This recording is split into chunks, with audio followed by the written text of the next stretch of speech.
In the dim glow of his penthouse, high above the city's restless pulse, Kenneth Aldrich stood alone at his mahogany desk, the weight of the night pressing against the floor-to-ceiling windows. His fingers, usually steady from years of signing deals that reshaped skylines, fumbled with a small brass key, its edges worn from years of secrecy. The lock on the hidden drawer clicked open with a faint, accusing snap. He pulled out a worn folder labeled "Confidential" in faded ink, its corners curling like a confession waiting to spill. Flipping through the pages, he stopped at 47, his breath catching as the typed words and grainy photographs stared back, evidence of choices he'd buried long ago. A cold sweat prickled his neck, and he slammed the folder shut, the sound sharp in the silent room. His hands trembled as he reached for the crystal decanter, pouring whiskey that caught the light like liquid amber. The burn as it slid down his throat did little to quiet the dread clawing at his chest. "No one must ever know," he whispered, his voice barely audible over the distant hum of the city below. He sank into his leather chair, the folder still clutched in one hand, his gaze drifting to the skyline where his empire glittered. But tonight, those lights felt like eyes watching him, waiting for a misstep. Across town, in a cramped apartment where the radiator hissed and the walls seemed to lean inward, Anna Newman stood before a cluttered bulletin board, her silhouette sharp against the flickering glow of a single lamp. She held a faded newspaper clipping, its edges yellowed but the headlines still bold. "Journalist Anna Newman missing, presumed dead." The photograph beside it captured her younger self, eyes fierce, jaw set, a woman who'd once chased truth through back alleys and boardrooms. She pinned it to the cork with deliberate care, her fingers lingering on the paper as if it held the weight of her lost years.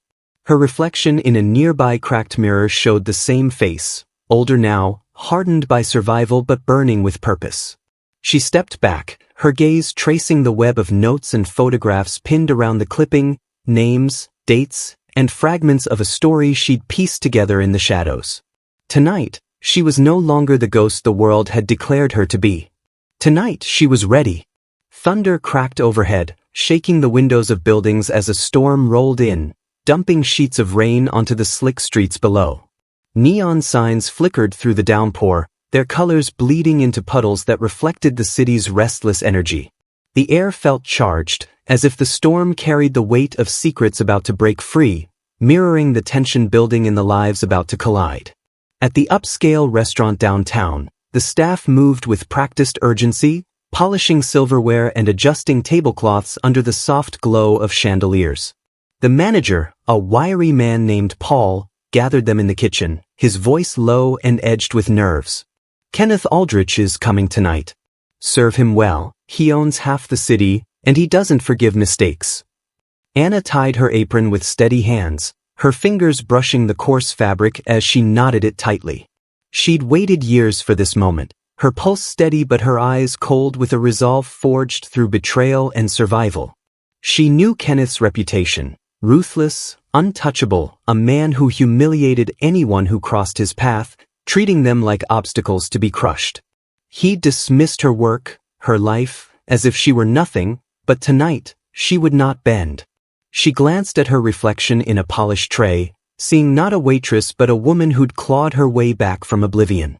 "Let's get to work," she said to no one in particular, her voice low but firm as she stepped out to her station, the weight of her plans settling like armor around her.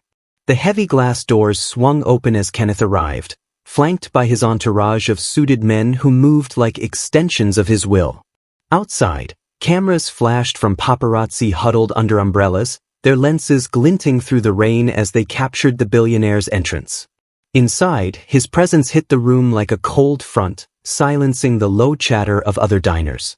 Waiters froze mid-step, and even the clink of glasses seemed to hush in deference. Kenneth's tailored suit and sharp gaze carried the authority of a man who owned more than buildings. He owned fear. Anna watched from the corner near the service station, unnoticed for now, her presence as faint as a whisper in a storm. She studied his every move, the way his shoulders squared, the way his fingers tapped impatiently against his thigh. She'd seen that arrogance before, in a different life, when her questions had threatened his empire. Now, she was a ghost returned, and he didn't even know it yet. Kenneth scanned the room with a critical eye, his lips curling slightly as he took in the setup. He beckoned Paul over with a sharp wave, his voice cutting through the hum of the restaurant. "This isn't right," he said, pointing at the table linens, slightly misaligned, and the silverware, not perfectly spaced. "Fix it now." Paul nodded frantically, his face paling as he signaled the staff. Waiters rushed in, repositioning chairs, straightening napkins, and polishing glasses already gleaming under the lights. Their hands moved quickly, their faces tight with anxiety, aware that a single misstep could cost them their jobs. Kenneth stood there, arms crossed, watching every adjustment with a predator's patience, his presence looming over the staff like a shadow. Satisfied at last, he settled into his seat with his guests, pulling out a sleek leather portfolio filled with documents. "Let's get to it," he said, his voice low and commanding as he launched into discussions about a merger that could shift millions in his favor. His guests leaned in, nodding, their voices a quiet chorus of agreement as terms like offshore accounts and land permits floated across the table. Anna approached the table to pour water, her steps measured, her hands steady despite the fire in her chest. She filled each glass with precision, the faint clink of ice against crystal the only sound she made. She kept her head down, her dark hair tucked neatly behind her ears, but she was acutely aware of every shift in the air. The way Kenneth's voice sharpened when he spoke to his right-hand man, Michael, the way his guests laughed too quickly at his remarks. As she poured, Kenneth glanced up mid-sentence, his eyes landing on her face for a fleeting second. Something flickered in his gaze, unease, a faint spark of recognition that made his brow twitch, as if a buried memory had stirred. She looked oddly familiar, like a face from a nightmare he couldn't place. He brushed it off, turning back to his guests, his voice forcing normalcy. "Where were we?" he asked, picking up the thread of the merger terms. "The investors need to be locked in by tomorrow." Michael nodded, flipping through his own notes. "Right, the offshore structure is solid, but we'll need to keep it quiet to avoid scrutiny." Kenneth agreed, his tone confident, but that fleeting glance lingered in his mind, a tiny crack in his polished facade. Anna stepped back, her expression neutral, but inside, she noted his hesitation. It was the first sign of weakness, a chink in the armor she'd spent years planning to pierce. She moved to the service station, her hands busy with a tray but her mind razor-sharp, calculating the next move. The restaurant hummed around her, the clatter of plates and murmur of voices fading into the background as she prepared for what was to come. The group at Kenneth's table delved deeper into their discussion, their voices rising slightly as the stakes of the deal grew clearer. "We'll secure the permits by next week," Kenneth said, his tone carrying the weight of inevitability. "No one's going to stand in our way." Michael chuckled, leaning back. "As long as no surprises pop up." Kenneth smirked, but his eyes darted briefly toward Anna, who was now clearing a nearby table, her movements precise and unhurried. The unease from that glance gnawed at him, a quiet warning he couldn't shake. He pushed it down, focusing on the papers in front of him, but the air felt heavier now, as if the storm outside was pressing in, waiting to break. "We'll secure the land permits by next week," Kenneth told his associates, his words carrying the unyielding certainty of a man who'd crushed opposition before breakfast. "No one's going to stand in our way, not regulators, not competitors." Michael, his right-hand man, nodded approvingly, jotting notes on a tablet, while the other guests leaned in, their faces masks of calculated interest. To lighten the mood and remind everyone of his unchallenged status, Kenneth shifted gears, his tone turning jovial but laced with a sharpness that cut like a veiled threat. He raised his voice just enough to carry to the nearby staff, gesturing vaguely toward Anna as she passed with a tray balanced on one arm. "You'd think a place like this could hire people with a bit more polish," he said in English first, smirking at his guests, who chuckled obligingly. Then, switching seamlessly to Arabic, a language he used in private circles to underscore his exotic power, he added with a sneer, "She's just a servant, born to serve, isn't she? What's your story, girl? Couldn't find a better job than slinging plates? You don't even look like you belong here. Did some real opportunity pass you by?" The table erupted in laughter, the sound booming and artificial, echoing off the high ceilings. His associates piled on, one slapping the table lightly. "What's next, shining my cufflinks?" "Poor thing, clinging to this gig like it's her lifeline." Kenneth's grin widened, his eyes locking on Anna with predatory amusement, expecting her to flinch, to lower her gaze in submission. But she didn't react, just continued her path with that same unyielding calm, her shoulders straight, her steps measured. His jaw tightened imperceptibly, irritation flaring like a spark in dry tinder. "What's the matter, too tongue-tied to respond?" he pressed, still in Arabic, his voice dropping to a mocking purr. "I could hook you up with a real job. How about rubbing my shoulders every morning? To things relaxed." The table roared again, the laughter swelling, crude and triumphant, as if her silence validated their superiority. Kenneth leaned forward, his irritation now edged with a hot anger at her defiance. "Pitiful girl, scared stiff you'll lose that apron and end up on the street?" he muttered, louder now, his tone venomous, the words designed to sting and break. Anna paused mid-stride, the tray steady in her hands, and set it down on a nearby side table with deliberate care, the faint clink of dishes the only punctuation in the sudden hush around her. She turned to face him fully, her expression serene but her eyes sharp as shattered glass, holding his gaze without a tremor. In flawless Arabic, her voice steady and precise, carrying the cadence of someone who'd mastered the language in shadowed corners of the world, she replied, "A servant sees more of the master than the master sees of himself." The words sliced through the air, clean and unyielding, landing like a verdict in a courtroom of one. The laughter at the table choked off instantly, replaced by an awkward, suffocating silence that spread like ink in water. Glasses paused halfway to lips, forks hovered over plates. Kenneth's glass slipped slightly in his grip, the wine sloshing dangerously close to the rim, a crimson wave threatening to spill. He caught it with a jerk, forcing a bark of laughter to mask the tremor, but beads of sweat formed on his forehead, tracing cold paths down his temple under the warm lights. His associates exchanged uneasy glances, sensing the fracture in the evening's facade but unsure how to patch it. One cleared his throat, attempting levity. "Well, that was something," he said, his chuckle forced and thin. Kenneth waved it off with a tight smile, his voice light but strained. "She's got spirit, I'll give her that," he said, but his eyes bored into Anna, searching for weakness, for the fear he craved. Anna lingered for a beat, her presence a quiet challenge, before resuming her duties, but the seed was planted. As she moved to clear a nearby table, she leaned in just close enough for Kenneth alone to hear, her breath warm against the edge of his awareness. "Shall I read page 47 aloud?" she whispered, the words a dagger slipped between ribs.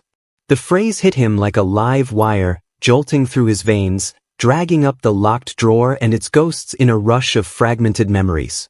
His face froze, breath snagging in his throat as he coughed, nearly choking on the sip of wine he'd just taken, the liquid burning as it went down wrong. He set the glass down with a sharp clink, his hand unsteady. Michael leaned in immediately, concern etching lines on his brow. "You all right there, Ken? Look like you've seen a ghost." Kenneth waved him off with a brusque gesture, his voice rough. "Fine, just fine, went down the wrong way," he muttered, but his eyes snapped to Anna, who was already gliding away, her back straight, her steps unhurried, as if she'd merely commented on the weather.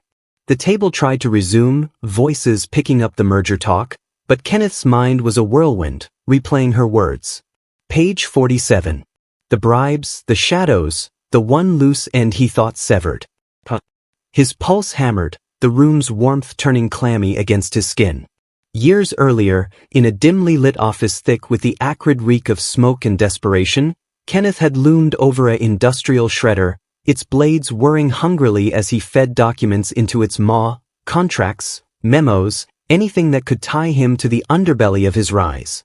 The fluorescent light buzzed overhead, casting harsh shadows on his face, twisted with grim determination. Outside the reinforced door, a woman's voice, Anna's, though unnamed then, had pounded against the barrier, relentless, her questions slicing through the wood like accusations. "Who greenlit the land grab, Mr. Aldrich? What's really in that black dossier? The public deserves the truth." Her tone was fire, unquenchable, forcing him to grip the shredder's edge tighter, knuckles white. He'd ignored her, watching pages turn to confetti, flames leaping in a nearby incinerator to devour the rest. He'd believed it complete, every trace erased, the journalist silenced in the chaos he'd orchestrated. But one file, the black dossier, fat with incriminating details, had slipped away, vanished into the ether like a thief in the night. He'd searched, raged, but it was gone, presumed destroyed or lost in the purge. Until now, in the soft glow of this restaurant, her whisper resurrected it all, turning his triumph into a trap. Anna returned to Kenneth's table moments later, her tray laden with cleared plates, her movements smooth and deliberate, betraying none of the fire that burned beneath. As she reached for an empty glass near his elbow, she let a folded photograph slip from her fingers, landing face up beside his hand with the subtlety of a falling leaf. He snatched it up under the guise of adjusting his napkin, unfolding it with feigned casualness, but the image hit him like a gut punch. Himself, younger, sharper, shaking hands with shadowy government officials in a smoke-filled backroom, signatures sealing deals that bent laws like reeds. Evidence he'd torched in his mind, now staring back in stark black and white. His fingers crumpled the edges, the paper crinkling under his grip. "Where the hell did you get this?" he hissed under his breath, his voice a venomous whisper lost in the din, but Anna was already withdrawing, her eyes meeting his for one final, knowing glance before she melted back into the restaurant's flow. The photograph burned in his palm, a promise of unraveling, as the storm outside rattled the windows, thunder growling like a beast awakened. His guests, oblivious to the photograph's weight, laughed over a shared anecdote about a yacht deal gone wrong, their voices grating against his fraying nerves. Anna's whispered words, page 47, looped in his mind, each syllable a hammer striking the foundation of his empire. He forced a tight smile, nodding at a comment he hadn't heard, but his eyes kept darting to Anna, who moved through the room with a quiet grace that belied the threat she carried. She was a specter, a living accusation, and every step she took seemed to tighten the noose around his neck. He signaled for another drink, his voice sharper than intended, and a waiter hurried off, sensing the edge in his tone. Kenneth's fingers drummed on the table, a restless rhythm betraying the calm he tried to project. He leaned toward Michael, his right-hand man, his voice low and urgent, barely audible over the restaurant's hum. "Who is she?" he demanded, his gaze locked on Anna as she refilled glasses at a nearby table, her movements deliberate, almost taunting. Michael frowned, his brow creasing with confusion. "The waitress?" "I don't know, Ken. Just some staff member." "What's got you so rattled?" Kenneth's jaw clenched, his fingers curling into a fist beneath the table. "She's not just a waitress," he muttered, the words half to himself, half a warning. The photograph in his pocket burned like a brand, its grainy image of a younger Kenneth shaking hands with corrupt officials a ticking bomb. He needed answers. Now. He pushed back his chair, the legs scraping softly against the hardwood floor, and stood abruptly.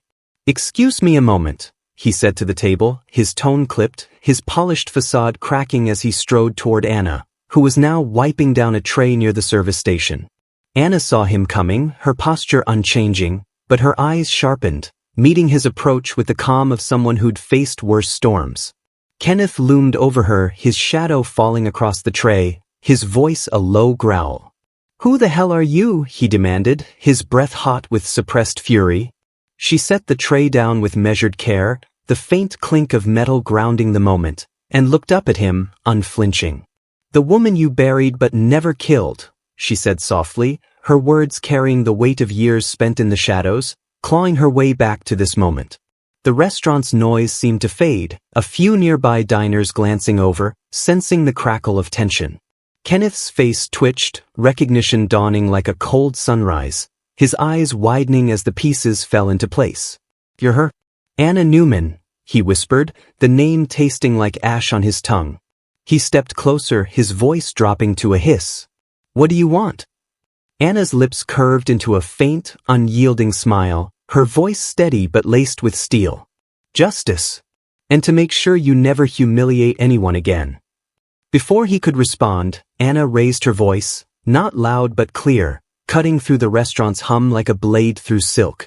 She stepped away from the service station, moving toward the center of the room, her hands clutching a sealed envelope she'd kept tucked inside her apron.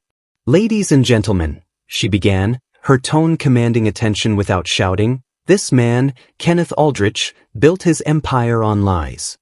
The room stilled, forks pausing, conversations halting as heads turned toward her. Kenneth froze, his face paling, his hands clenching at his sides. "I won't let him insult anyone anymore," Anna continued, her voice rising with conviction. "He needs to know what it feels like to be humiliated in front of everyone." She tore open the envelope, pulling out photocopied pages from the black dossier, and held them aloft, her hands steady despite the weight of the moment. Page 47. A signed order for the disappearance of journalist Anna Newman, authorized by Kenneth Aldrich himself. Bribes to city officials for illegal land deals, $2 million to secure the coastal properties, and a trail of corruption that reaches the highest offices. Gasps rippled through the restaurant, diners leaning forward, phones slipping from pockets as a few began recording, their screens glowing in the dim light. Kenneth's knees buckled slightly, but he caught himself on the edge of a table, his voice a strangled bark. "Stop this nonsense now." He signaled to his security team, two burly men in dark suits who'd been stationed near the entrance, their eyes narrowing as they pushed through the crowd toward Anna. "Grab her," Kenneth snapped, his voice cracking with desperation. The guards moved swiftly, their hands reaching for her arms, one growling, "You're done here." But before they could touch her, a wave of diners surged forward, young influencers with thousands of followers, a middle-aged couple who'd been watching silently, a lone businessman who'd overheard every word. They formed a human barrier around Anna, their voices rising in defiance. "Back off," a young woman with a camera phone shouted, already live-streaming to her followers. "This is going viral, let her speak." Another influencer, a man with a neatly trimmed beard, stepped in front of a guard, his phone raised. "Touch her, and you're on every platform by morning." The guards hesitated, glancing back at Kenneth, whose face was now a mask of sweat and fury, his empire crumbling in real time under the weight of 100 watching eyes. Anna stood tall within the protective circle, her heart pounding but her fear long gone, replaced by a fire that had been smoldering for years. She held up another page from the dossier, her voice unwavering. "This is what he tried to bury, along with me. But I'm here and the truth is out." The crowd murmured in support, a few clapping, their voices a growing chorus. Kenneth's guests at the table exchanged horrified looks, their earlier camaraderie dissolving. Harlan, the silver-haired investor, stood abruptly, his chair scraping back. "This deal is dead," he said coldly, gathering his papers with a trembling hand. "We can't touch this, not with this kind of exposure." The other associates nodded, their faces a mix of shock and self-preservation, and began filing out, muttering excuses. Michael tried to salvage it, his voice low and urgent. "Wait, we can contain this, let's talk it out."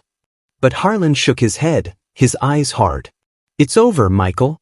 He's radioactive now." They left Kenneth alone at the table, the scattered dossier pages a damning testament to his fall, his hands shaking as he stared at the empty seats. The storm outside reached its crescendo, rain hammering the windows, lightning casting jagged shadows across the room.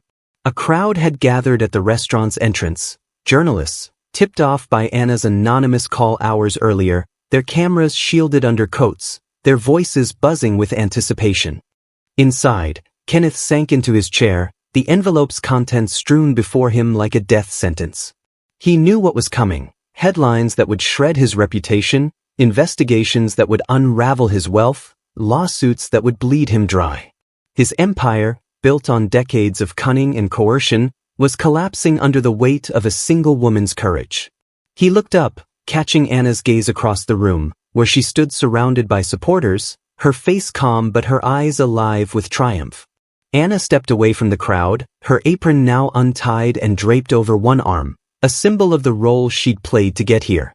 She met Kenneth's stare one last time, her voice low but carrying to those closest. "I was afraid once, but not anymore. Life and death are in God's hands, And I'm at peace knowing I've stood up to a man like you." She paused, letting the words sink in, then added, "If we all find the courage to face down people like him, to answer back when they try to crush us, our society can change. It starts here with the truth." The room erupted in applause, diners and staff alike rising to their feet, the sound swelling like the storm outside. The influencer with the camera phone grinned, turning to Anna. "You're a damn hero," he said, his live stream capturing her quiet nod, her face a mix of exhaustion and resolve.